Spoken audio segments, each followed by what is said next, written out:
কথা বলা হলে বোঝাতে পারবো তোমাকে।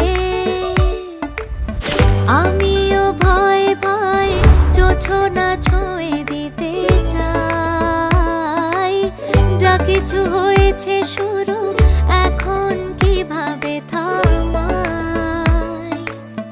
তবে কি রং লেগে গেল